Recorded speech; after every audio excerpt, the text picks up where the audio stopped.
Episode के starting में हम देखते हैं कि मोहन डैना के अंकल की पिटाई करने के बाद फटाफट से जाकर रिम को गले लगा लेता है। कहता है मुझे तुम्हारी बहुत चिंता हो रही थी और तुम ठीक तो हो ना। वो भी सरप्राइज होती है कि इसे मेरी इतनी चिंता क्यों हो रही है। फिर कहती है कि पहले मुझे खोल तो दो लेकिन रस्सी काटना मत, मुझे ये ऐसे ही चाहिए। वो सोचता है कि ये इनका क्या करने वाली है। तब रिम डैना के दोनों अंकल को आमने सामने करके इसी रस्सी से बांध देती है। ऐसे बांधने की वजह से वो दोनों ही अनकंफर्टेबल हो रहे थे। मोहन कहता है तुम्हें तो इन्हें पीट करके बांधना चाहिए था, क्या इन्हें ऐसा बांधना जरूरी है। वो कहती है अब तो मैंने बांध दिया, लेकिन उन दोनों को बिल्कुल भी अच्छा नहीं लग रहा था। वो तो मोहन की तरफ देखकर कहने लगते हैं कि नेफ्यू इन लॉ हमें बचाओ। वो खुद सरप्राइज होता है कि ये मुझे नेफ्यू इन लॉ क्यों कह रहे हैं। उन्हें लग रहा था कि कहीं ये पुलिस को बता ना दे, तो उसे सच बता देते हैं कि हम डैना के अंकल हैं और अब तो हम एक ही फैमिली बनने वाले हैं, तो क्यों ना पुलिस को बताने से अच्छा है कि हम यहाँ पर ये मैटर आपस में सॉल्व कर लें। हम डैना को रोते हुए नहीं देख सकते थे, तो इसे पकड़कर हम ये बताना चाहते थे कि ये तुमसे दूर रहे। और फिर मोहन पर चिल्लाने लगते हैं कि तुमने इस जैसी गंदी शक्ल वाली लड़की के लिए उसे चीट क्यों किया। रिम मोहन की तरफ देखकर पूछती है कि क्या मैं गंदी शक्ल की हूँ। वो सिर्फ ना में हिलाता है। रिम फिर से पूछती है कि क्या तुमने मेरे लिए उसे चीट किया। वो फिर से ना करता है कि ऐसा तो कुछ भी नहीं है। वो भी कहने लगते हैं कि हमसे गलती हो गई, हम तो बस इसे डराना चाहते थे, लेकिन तुम पुलिस को मत बताना। अगर हमारे घर वालों को इस बारे में पता चल जाएगा तो हम बहुत ही बड़ी प्रॉब्लम में फंस जाएंगे। रिम कहती है कि मैं भी नहीं चाहती कि पुलिस को इस बारे में पता चले, लेकिन तुम जैसे लोगों को सबक मिलना चाहिए, तो मैं तुमसे अपना बदला खुद लूंगी। और फिर ट्रिमर उठाकर कहती है कि तुमने मुझे गंदी शक्ल की कहा था ना, तो अब मैं देखो तुम्हारा क्या हाल करती हूँ। और फिर उनकी आईब्रोज ही उड़ा देती है। उनकी फोटोज लेती है, कहती है कि अगर तुमने मुझे फिर से परेशान किया तो मैं इसे पोस्ट कर दूंगी। फिर बाहर आकर मोहन उससे कहता है कि तुम बहुत डर गई होंगी ना, लेकिन अब तुम रिलैक्स करो, तुम एकदम सेफ हो। पर उसकी आंखों से तो आंसू निकलने लगते हैं क्योंकि वो सच में बहुत डर गई थी। मोहन आगे आगे जाने लगता है, कहता है कि मुझे नहीं पता था कि डैना की फैमिली ऐसी है, लेकिन तुम चिंता मत करो, मैं ध्यान रखूंगा कि आगे से वो तुम्हें परेशान ना करे। पर रिम तो आ ही नहीं रही थी, इसीलिए वो वापस उसके पास जाता है, पूछता है कि क्या हुआ। तो रिम उस पर गुस्सा करती है, उसको मारने लगती है कि ये सब तुम्हारी वजह से हुआ है, सारी गलती तुम्हारी है। वो कहता है हाँ तुम सही हो, गलती तो मेरी है, तो मुझे मार भी सकती हो, लेकिन मुझे दर्द क्यों हो रहा है, दिखाओ हाथ में कुछ तुमने पहना है। लेकिन उसके हाथ में कुछ भी नहीं था। रिम फिर से उसे मारने लगती है कि मैं बहुत ज्यादा डर गई थी। मोहन तो घर छोड़ते हुए भी फिर से उसे सॉरी बोलता है। रिम कहती है कि तुम सॉरी क्यों बोल रहे हो। वो कहता है कि मैंने कहा था कि मैं तुम्हारे काम के बीच में नहीं आऊंगा, पर मैं फिर आ रहा हूँ। वो कहती है नहीं, ये सब मेरी वजह से है, क्योंकि मैं इतनी अट्रैक्टिव हूँ कि तुम चाह के भी मुझे अपने दिमाग से नहीं निकाल पा रहे हो। वो कहता है कि ऐसे फालतू की मजाक मत करो और ये बताओ कि तुम सच में ठीक तो हो ना।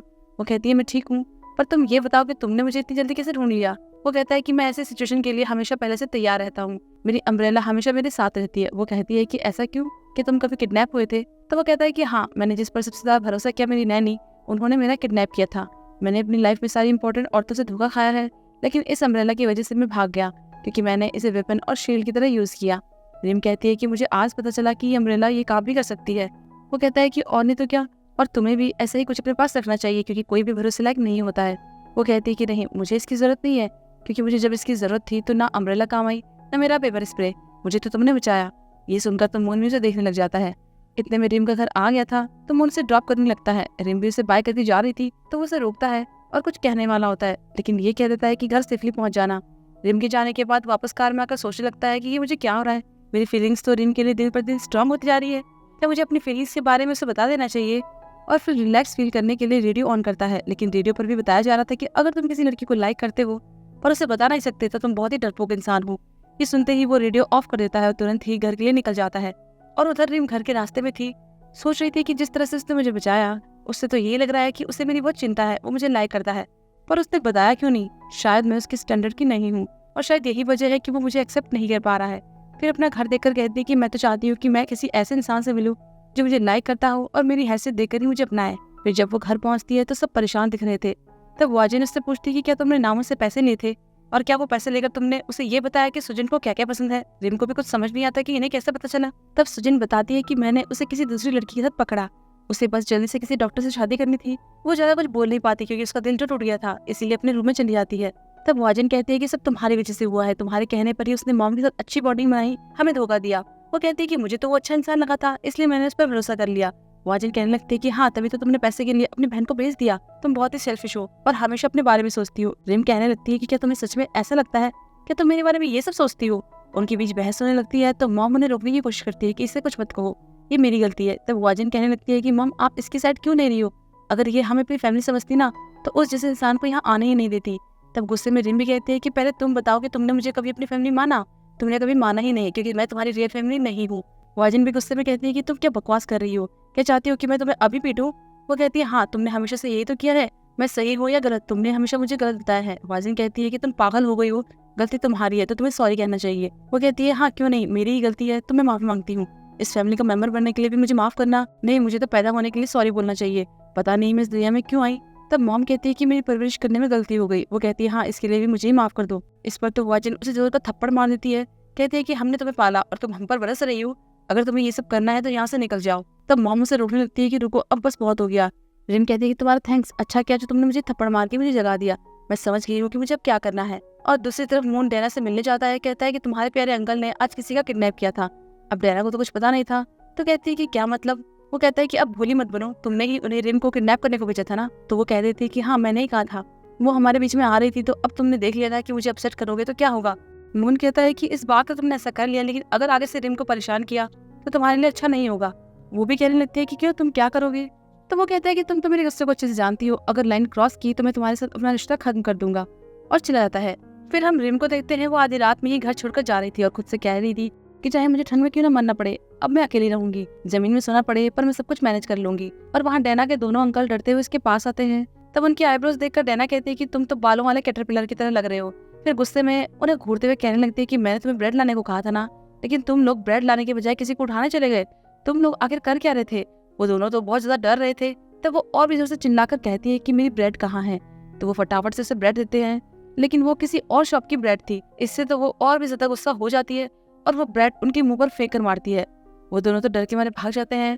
तब डैना अपना गुस्सा फ्लावर्स पर निकालने लगती है कि तुम्हें जितना बोला जाए उतना ही किया करो। और वहाँ दूसरी तरफ रिम अपना सामान लेकर अपने पुराने से टूटे फूटे घर में पहुंच जाती है, जिसे देखकर कहने लगती है कि पूरी दुनिया में मैं यहाँ पर ही क्यों पैदा हुई। और फिर अंदर जाकर ब्लैंकेट ओढ़कर सो जाती है, लेकिन यहाँ बहुत ज्यादा ठंड थी। ब्लैंकेट होने के बाद भी उसे ठंड लग रही थी, इस वजह से उसे नींद भी नहीं आ रही थी। तो वो उठ जाती है और अपना हाथ मुंह धोने के लिए नल खोलने लगती है, पर उसमें पानी ही नहीं आ रहा था। फिर मिरर में अपना चेहरा साफ करते हुए कहने लगती है कि मुझे किसी भी हालत में काम पर जाना होगा, चाहे मैं कितनी अकेली कितनी सैड क्यों ना हो, मुझे स्ट्रांग रहना होगा। फिर मॉर्निंग में हम मून को देखते हैं, जो कि सभी एम्प्लॉयज को ये बता रहा था कि आज मीटिंग की जगह हम लोग एक स्पेशल सेल्फ डिफेंस की प्रैक्टिस करेंगे, क्योंकि ये बहुत जरूरी है, तो तुम्हें सेल्फ डिफेंस आना चाहिए। लेकिन मिस को कहती है कि हमने तो इसके लिए कभी कहा ही नहीं। वो कहता है कि ये दुनिया बहुत खतरनाक है, आजकल बहुत से किडनैपिंग हो रही है, इसलिए ये सब तुम्हारे लिए बहुत जरूरी है। और वैसे रिम कहाँ है, वो नजर क्यों नहीं आ रही है। तब योंग कहता है कि उसने कहा था कि वो थोड़ा लेट आएगी, और वहाँ रिम भागते हुए ऑफिस ही आ रही थी, क्योंकि वो शहर से काफी दूर रह रही थी, इसलिए उसे आने में टाइम लग गया था। फिर जैसे ही वो पहुंचती है तो देखती है कि सब ने सेल्फ डिफेंस की ड्रेस पहनी हुई थी। उसे कुछ समझ नहीं आता कि ये सब क्या चल रहा है। तो मून पूछता है कि तुम इतना लेट क्यों आई। वो कहती है कि मैं शहर से दूर शिफ्ट हो गई हूँ। वो कहता है कि कल रात तो मैंने तुम्हें तुम्हारे घर छोड़ा था, तो तुम रातों रात कहाँ चली गई, घर में कल कुछ हुआ था क्या। वो सोचने लगती है कि इससे क्या हुआ, ये इतना अच्छा क्यों बन रहा है, लेकिन ये मेरा नहीं है तो मैं इसे कुछ क्यों बताऊं। और फिर बात पलट कर कहती है कि तुमने ये क्या पहना है। फिर हंसने लगती है कि इस तरह के कपड़े पहनकर तो लोग ब्लाइंड डेट पर जाया करते थे। मून कहता है कि मैंने इसलिए नहीं पहना है, ये तो मैंने सबको सेल्फ डिफेंस सिखाने के लिए पहना है। वो समझ जाती है और कहती है कि कहीं ये सब कल की वजह से तो नहीं हो रहा है, पर इसकी क्या जरूरत है। वो कहता है कि ऐसा कुछ भी नहीं है, तुम्हें क्या लगता है कि हर चीज तुम्हारे आसपास ही घूमती है क्या, ये सब तो मैं अपने एम्प्लॉयज के लिए कर रहा हूँ, मुझे उनकी बहुत चिंता है। फिर रिम भी ड्रेस चेंज करके आती है और सोचने लगती है कि ये आदमी मुझे कंफ्यूज करने की कोशिश कर रहा है कि मुझसे ये प्यार करता है या नहीं, लेकिन मैं इसे नहीं छोड़ूंगी। और कहती है कि आओ फाइट करो। पर वो कहता है कि ऐसा नहीं, तुम्हें पहले मुझे एक गुंडे बदमाश की तरह हक करना होगा, फिर मुझे तुम्हें गिराना होगा। तो रिम वैसा ही करती है, लेकिन एक दूसरे को हक करने के बाद तो दोनों ही ब्लश करने लगते हैं। पर फिर अपनी फीलिंग्स पर कंट्रोल करते हुए मून उसे एक झटके में नीचे गिरा देता है। पूछता है कि तुम ठीक तो हो ना, मैंने तो हल्का सा धक्का दिया था पर तुम तो नीचे गिर गई। वो कहती है कि मुझे लगता है कि मैं सीख गई हूँ, तो क्यों ना हम लोग अपनी जगह बदल लें। और सोचती है कि तुम तो बहुत ही बुरे इंसान हो और मैं तुम जैसे इंसान के प्यार में कभी पड़ ही नहीं सकती। फिर वो उसे गले लगाता है, तो रिम भी उसी तरह से उसे जोर का धक्का देकर नीचे गिरा देती है और खुश होती है कि आखिर मैंने कर दिखाया। दोनों इसी तरह से एक दूसरे को मार मार कर प्रैक्टिस करने लगते हैं। तब मोनू से नेक्स्ट ये सिखाता है कि अपने बंधे हुए हाथों को कैसे खोलना है और बता रहा होता है कि किस मसल का यूज करना है। अब जैसे रिम मोन के उस मसल को टच कर रही होती है कि इतने में दोहंग आ जाता है और कहता है कि ये सब क्या चल रहा है, क्या कोई मार्शल आर्ट कॉम्पिटिशन होने वाला है। दोहांग को देखकर तो मोन का मूड ऑफ हो जाता है, इसलिए वो कहने लगता है कि यहाँ पर सिर्फ ऑथराइज्ड पर्सन ही आ सकते हैं। वो कहता है कि मैं तुम्हें देखने थोड़ी आया हूँ, मैं तो रिम से मिलने आया हूँ। ये सुनकर तो वो अजीबोगरीब मुंह बनाने लगता है। और फिर दोहांग रिम से कहता है कि कल हमने स्टूडियो में कितने मजे किए थे ना। ये सुनकर तो मून भी उन्हें देखने लगता है और रिम भी सोचने लगती है कि ये क्या कह रहा है, क्या ये कोई सपना देख रहा है, फन वाला तो वहाँ कुछ हुआ भी नहीं था। तब वो कहता है कि क्या हम अकेले में कुछ प्राइवेट बात कर सकते हैं, और दोनों अकेले में बात करने के लिए चले जाते हैं। मून को तो गुस्सा आ रहा था, पर वो कर भी क्या सकता था। दोहांग रिम से कहता है कि उस दिन तो स्टूडियो में जो कुछ भी हुआ ना, उसके बाद तो मेरा तुम्हारे साथ काम करने का और भी मन है।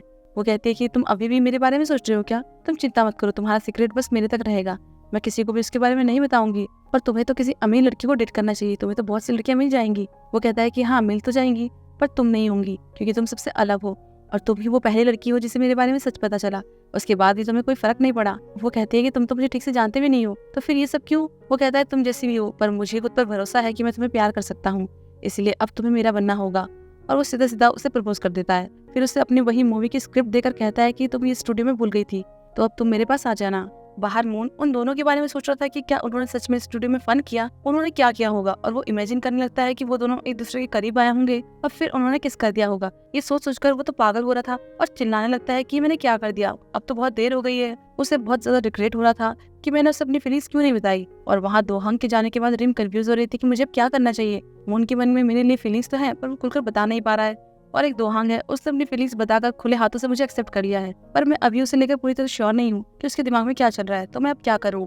इतने में मून भी यहाँ आने लगता है और रिम को देखकर ऐसे एक्टिंग करता है जैसे कि रिम ने उसे बहुत तेज का मारा हो, और इसे सच दिखाने के लिए वो टॉयलेट पेपर पट्टी की तरह लगा कर आया हुआ था।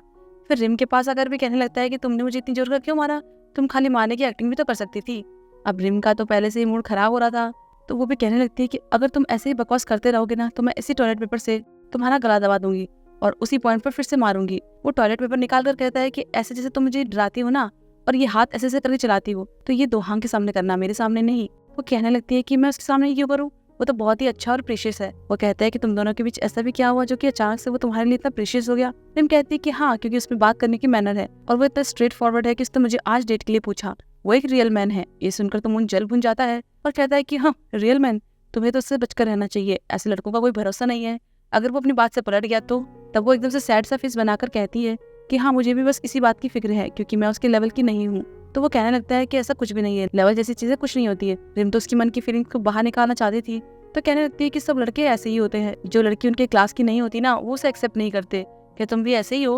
वो कहने लगता है कि तुम क्या बात कर रही हो, हम कोई सामान थोड़ी खरीद रहे हैं, मैं ऐसा बिल्कुल भी नहीं हूँ। वो कहती है कि तुम छोटे हो, कम से कम मेरे सामने सच तो बोल सकते हो। तब वो हिम्मत करके कुछ बोलने लगता है, पर बोल ही नहीं पाता। तो रिम भी गुस्से में एकदम से कह देती है कि तुम्हें आज मेरे साथ सोना होगा, तभी तो मुझे पता चलेगा कि तुम कितने सच्चे हो, कि क्या तुम किसी के साथ किसी भी सिचुएशन में रह सकते हो या नहीं। कोई गरीब हो या अमीर, तो भी कोई फर्क नहीं पड़ता। वो कहता है ये क्या कह रही हो? फिर कहता है कि मुझे सोचने का थोड़ा टाइम दो। तो वो कहने लगती है कि नहीं, तुम्हें अभी ही डिसाइड करना होगा। फिर अगले सीन में हम देखते हैं कि दोनों साथ में रिम के घर जा रहे थे। वो उसे रास्ता बता रही थी और साथ में ये भी सोच रही थी कि क्या मैं पागल हो गई थी, मैं ऐसा कैसे कर सकती हूँ, मुझे तो यकीन नहीं हो रहा कि क्या मैं आज एक लड़के के साथ सोने वाली हूँ। मून सोच रहा था कि मैं भी एकदम पागल हो गया हूँ और खुद को थप्पड़ मारकर एहसास दिला रहा था कि मुझे अलर्ट रहना है, क्योंकि मैं जल्दी अपने होश खो देता हूँ। थोड़ी देर बाद वो दोनों घर पहुंच जाते हैं। रिम बताती है कि ये मेरा घर है, तो क्या तुम सच में यहाँ सो सकते हो? वो कहता है कि ये तो बिल्कुल जंगल के जैसा लग रहा है जहाँ पर जानवर रहते हैं, और हंसी मजाक करने लगता है। रिम कहती है कि मजाक का टाइम नहीं है, मैं सीरियसली कह रही हूँ कि क्या ये सब देखने के बाद तुम्हारे मन में मेरे लिए थोड़ा चेंज भी नहीं हुआ? वो कहता है कि तुम गरीबी में पली बड़ी हो, तो इसमें तुम्हारी गलती थोड़ी है। और फिर बातों बातों में वो फायर की बातें करने लगते हैं। तभी मून को ध्यान आता है कि ये तो अच्छा आइडिया है, मैं हमेशा अपनी कार में कैंपिंग का सामान लेकर घूमता हूँ। और फिर वो लोग वहीं बाहर टेंट लगाकर नूडल्स बनाने लगते हैं। तब रिम को अपने डैड की याद आती है, क्योंकि उसके डैड भी इसी तरह से उसके लिए नूडल्स बनाया करते थे, लेकिन उनके जाने के बाद से नूडल्स खाए उसे काफी टाइम हो गया था। उन पूछता है कि तुम्हारे डैड कहाँ है? वो कहते हैं कि कुछ टाइम पहले उनकी डेथ हो गई थी और इसी जगह पर हम दोनों बस साथ में रहा करते थे, लेकिन फिर डैड ने दोबारा शादी कर ली और फिर हम दूसरे घर में नई फैमिली के साथ रहने चले गए। वो कहता है तो फिर तुम वापस यहाँ क्यों आई? क्या तुम्हारे डैड की डेथ के बाद उन लोगों ने तुम्हें वहाँ से भगा दिया? वो कहती है नहीं, मेरी सौतेली माँ और बहनें अच्छी हैं, मैं ही बुरी हूँ, मैंने उनसे लड़कर यहाँ आ गई और वो मेरी रियल फैमिली नहीं है, हम लोग तो एक दूसरे को पसंद भी नहीं करते, तो मैं उनके साथ कैसे रह सकती हूँ? और वो मुझ जैसी बदतमीज, चिड़चिड़ी और लालची लड़की को बर्दाश्त भी कैसे करेंगे? वो कहने लगता है कि तुम खुद को बुरा क्यों समझ रही हो? सारे बच्चे लालची होते हैं, शैतान होते हैं, तो सिर्फ इसी वजह से तुम उन्हें हेट नहीं कर सकते। तुम्हें पहले अपने गुस्से वाले लेंस को हटाना होगा, इसी वजह से तुम खुद से भी नफरत करती आई हो। तब वो उसकी आंखों से कुछ हटाकर कहता है कि अब मैंने वो लेंस हटा दिया है, तो अब तुम एक नए नजरिए से सबको देखना, और हाँ, तुम एक बहुत प्यारी बच्ची हो। रिम तो मून को ऐसे देखते ही रह जाती है, क्योंकि वो हमेशा से ऐसी बातें सुनना चाहती थी। वो सुनना चाहती थी कि वो भी एक प्यारी बच्ची है। तब उसे एहसास होता है कि मॉम हुआजिन और सजिन के साथ साथ मुझे भी प्यार करना चाहती थी, लेकिन मैंने ही उन्हें खुद से दूर कर दिया। अब तो सचमुच उसकी आंखों से वो नफरत हट गई थी, और यही बातें याद करके उसे रोना भी आ रहा था। मून उसे देखता है तो कहता है कि तुम रो क्यों रही हो? वो कहती है कि मैं बड़ी हो गई हूँ, लेकिन तुम मुझे एक बच्ची बुला रहे हो, तो इसलिए मैं एक बच्चे की तरह रो रही हूँ। और वैसे भी तुम हमेशा तो मेरी इसी तरह केयर नहीं कर सकते ना, इसलिए मुझे बच्चा बनने के लिए मत कहो। वो भी कहता है कि हाँ, बात तो तुम सही कह रही हो, मुझे अपनी लाइफ भी तो जीनी है। इस पर वो फिर से मानने लगती है कि तुम कितने मतलबी हो। वो कहता है कि इसमें मानने वाली क्या बात है। तभी उसे डैना की कॉल आती है, लेकिन वो रिसीव नहीं करता। रिम कहती है कि तुम्हें इसकी कॉल अटेंड करनी चाहिए, और वो फोन को पलट देता है और कहता है कि मैं चाहता हूँ कि कोई मुझे इस टाइम डिस्टर्ब ना करे, मैंने अभी तक खाना फिनिश नहीं किया है, और खाना खाने लगता है। तब रिम उसे देखने लगती है। अब वो उसकी सिचुएशन को समझ पा रही थी कि मून का मेरी क्लास से कोई मतलब नहीं है, उसकी अपनी कुछ प्रॉब्लम्स है और वो उनमें ही उलझा हुआ है, इस वजह से मुझे एक्सेप्ट नहीं कर पा रहा है, ना कि इसलिए कि मैं उसके लायक नहीं हूँ। इस बीच हम वाजिन को देखते हैं, नामोन उसके हाथ तो चढ़ गया था और वो उसे डरा रही थी कि बॉक्सिंग छोड़ने के बाद आज मुझे पहला मौका मिला है कि मैं किसी की अच्छे से कुटाई कर दूं। और उसे जोर का एक पंच मारती है, कहती है तुम्हारी वजह से मेरी पूरी फैमिली दुखी है और तुम्हें तो वो चिकन भी नहीं लाना चाहिए था, क्या तुम हमें नीचे दिखाना चाहते थे। वो बताता है कि वो तो रिम ने खरीदा था और उसने ही मुझे कहा था कि मुझे ये दिखा रहा है कि जैसे वो मैं लाया हूँ, क्योंकि वो तुम लोगों को अनकंफर्टेबल फील नहीं करवाना चाहती थी और वो मसाज ऑयल भी उसी ने खरीदा था। वाजिन को तो बहुत गुस्सा आ रहा था कि रिम ने हमारे लिए इतना कुछ किया और मैंने उसके साथ क्या किया, इसलिए गुस्से में फिर से उसे एक पंच मारने लगती है, लेकिन दीवार में मार देती है और कहती है कि मेरी बहन ने जो भी तुमसे पैसे लिए ना वो तुम्हें जल्द ही लौटा देगी, हमने उसे बहुत ही स्ट्रांग बनाया है तो अपने पैसे उससे ले लेना। और चली जाती है। नामन तो ये सोचकर रोने लगता है कि पता नहीं आज मैं कैसे बच गया। और वहाँ रिम ब्लैंकेट के अंदर बैठी हुई थी, जबकि मोन का बाहर ठंड से बुरा हाल हो रहा था। वो उसे ब्लैंकेट में आने को बोलती है, पहले तो वो नहीं आता, लेकिन ठंड की वजह से उसके पास बैठ जाता है और दोनों काफी क्लोज हो जाते हैं। वो कहता है कि तुम तो सच में मेरी सोच से भी बहुत ज्यादा करीब हो। रिम कहती है कि इसका आइडिया तो मुझे भी नहीं था, लेकिन ये सब छोड़ो, ये बताओ कि क्या सच में तुम इस ठंड में आज यहाँ रुक सकते हो। वो कहता है क्यों नहीं, जब तुम रह सकती हो तो मैं क्यों नहीं, अगर तुम चाहो तो मेरे घर जा सकती हो, क्योंकि हम दोनों यहाँ पर नहीं सो सकते। ऐसे में वो एक दूसरे को देखने लगते हैं और बहुत ज्यादा क्लोज आ जाते हैं। तभी उन दोनों के मोबाइल फोन वाइब्रेट होते हैं। दोनों को ही एक सेफ्टी अलर्ट आया हुआ था कि आज रात बहुत ज्यादा बर्फ पड़ने वाली है। तो रिम मेरे से चलने को बोलती है, लेकिन वो कहता है कि मैं तो यहीं पर सोऊंगा, तुम्हें जाना है तो तुम जाओ। वो कहती है कि मैं यहाँ अकेले इतनी ठंड में कभी रही नहीं, हमेशा मेरे डैड रहा करते थे और अब तो ये घर इतना पुराना हो चुका है कि कभी भी गिर सकता है, कहीं ठंड में यही जमकर हमारी मौत ना हो जाए। इससे तो मोन डर जाता है और इमेजिन करने लगता है कि किस तरह मैं जमकर यही मर जाऊंगा। इससे वो बहुत ज्यादा घबरा जाता है और फटाफट से खड़ा होकर कहता है कि मैंने प्लान चेंज कर लिया है, तो चलो आज मेरे घर चलते हैं। फिर वो उसे अपने घर ले आता है। उसका घर देखकर तो रिम बहुत ज्यादा सरप्राइज होती है कि वो बहुत बड़ा और सुंदर था। तो मोन उससे पूछता है कि अब क्या करना है। वो कहती है कि पहले मैं हॉट शावर लूंगी, मैंने आज शावर नहीं लिया था, और जल्दी से नहाने चली जाती है। वो बहुत खुश हो रही थी कि गर्म पानी से नहाने में कितना मजा आता है, क्योंकि वो हमेशा ठंडे पानी से नहाती थी। वो हॉट शावर एंजॉय कर रही थी कि तभी देखती है कि टब फुल भर गया और पानी बाहर गिर रहा था, पर उसे तो पता ही नहीं था कि पानी कैसे बंद करना है। अब यहाँ हाई टेक्नोलॉजी थी तो वो सोचती है कि शायद बोलने से बंद हो जाएगा। वो बोलती भी है पर पानी बंद नहीं होता। फिर सोचने लगती है कि अगर मेरी वजह से यहाँ बाढ़ आ गई तो मुझे कितनी सारी पेनल्टी भरनी होगी, इसीलिए उसे मोन को बुलाना पड़ता है। वो कहती है मुझे माफ करना, मैं हमेशा तुम्हें ऐसी परेशानी में डाल देती हूँ। वो उसकी तरफ देख ही नहीं रहा था, तो वो कहती है कि ऐसा कुछ भी नहीं है, तुम देख सकते हो। लेकिन वो फिर भी उसकी तरफ नहीं देखता और जाकर पानी बंद करने लगता है। तो वो भी उसके पास आती है और कहती है कि अच्छा तो ये इस तरह से बंद होता है। ऐसे में तो वो उसे देखता ही रह जाता है। तो वो दोनों एक दूसरे को देखने लगते हैं, पर मोन पीछे हटने की कोशिश करता है और पानी की वजह से फिसल जाता है। तो उसे पकड़ते हुए रिम भी उसके साथ ही गिर जाती है और गलती से दोनों की किस हो जाती है। अब सिचुएशन ऐसी हो जाती है कि दोनों ही अपना कंट्रोल खो देते हैं और एक दूसरे को किस करने लगते हैं, पर असल में ऐसा कुछ हुआ ही नहीं था। दोनों ही ये सब इमेजिन करके ब्लश कर रहे थे। तब रिम कहती है कि तुम्हारा फेस रेड हो रहा है, तुम ठीक तो हो ना। वो कहने लगता है कि मुझे बहुत दर्द हो रहा है।